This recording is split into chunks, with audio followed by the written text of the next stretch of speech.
Quando alguém me pergunta qual a principal competência ou habilidade de um líder, eu geralmente respondo que existem controvérsias, mas que seguramente a primeira virtude a ser desenvolvida é a coragem. Nós não conseguimos ser líderes, não conseguimos exercitar a liderança sem coragem. Quem é covarde não lidera de jeito nenhum. Quem não valoriza a bravura não tem e não se dá a oportunidade de liderar. Aliás, corre léguas de situações que têm a ver com a liderança. E por quê?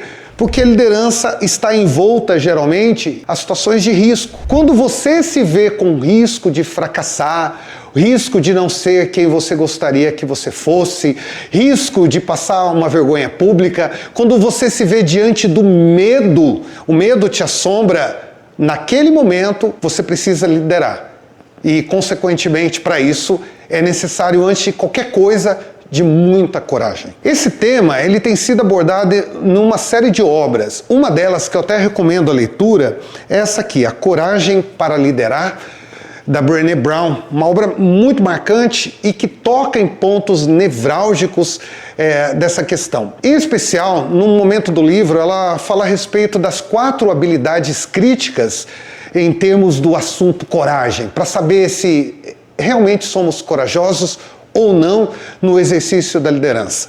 Essas 4 habilidades críticas são muito interessantes porque têm a ver realmente com a nossa rotina e nos traz oportunidades imensas de reflexão. Por exemplo, a primeira habilidade crítica, a Brené fala que é encararmos a nossa vulnerabilidade. Nós não temos medo de conhecermos nossos pontos fracos, nossas limitações. Tem líderes que, diante da vulnerabilidade, eles deixam de liderar. Por exemplo, eu tenho dificuldade com gente, eu tenho dificuldade de lidar com conflitos, ou eu tenho dificuldade de tomar decisões sob pressão, não quero isso mais para mim. Essa pessoa não está querendo encarar a vulnerabilidade, seguir em frente apesar dela, entender que é um ser imperfeito. Você precisa ter a coragem de aceitar pontos que são falhos, lacunas, dificuldades que você tem. Aliás, todos nós temos. Uma segunda habilidade crítica é viver de acordo com os valores. Tem gente que tem um discurso desconectado com a sua vida prática.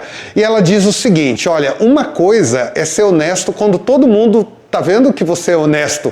Outra coisa é ser honesto quando ninguém está vendo. E você ainda assim escolhe viver de acordo com os seus valores. Literalmente, fazer com que o áudio e o vídeo estejam conectados, né? Sem nenhum tipo de delay. Porque tem muita gente que expressa de uma maneira e vive de outra muito diferente. Temos de ser corajosos para seguir de acordo com os nossos valores. Uma terceira habilidade importante é desafiar a confiança dos outros. E o que significa isso? Imagina uma situação em que você precisa dar um feedback para uma pessoa e você não tem certeza se essa pessoa vai se agradar ou não do que você vai dizer. Às vezes passa pela sua cabeça, e se ele me levar a mal, e se ele não concordar, e se ele achar que eu sou totalmente equivocado? Desafiar a confiança dos outros é fazer a coisa certa, mesmo quando essa decisão pode ser impopular. Isso não é simples. Poucas pessoas têm coragem nesse momento. E por fim, ela comenta que nós também temos que ter coragem para aprender a crescer. Porque às vezes nos enxergamos com limitações, mas dizemos, por exemplo, deixa para lá, não vou mexer nisso. Tem muita gente, por exemplo, que não vai fazer um processo de terapia porque teme o que encontrar pela frente e prefere continuar sofrendo do que evoluir. Porque aprender a crescer também é um gesto de coragem. Gente, diante de tudo isso, como que a gente desenvolve coragem? Aquelas 4 habilidades críticas têm a ver com um grande ensinamento aqui. Você só se torna corajoso por meio de atos corajosos. Isso vale para uma criança que nunca dormiu fora de casa e vai acampar, e vale para nós quando temos que fazer coisas que flertam com os nossos medos. Como a própria Brené Brown costuma dizer, estudar liderança é muito mais fácil do que liderar. Você precisa ler livros de gestão, você precisa participar de cursos que tratem de temas nessa direção, mas mais do que tudo, você precisa fazer aquilo que líderes fazem.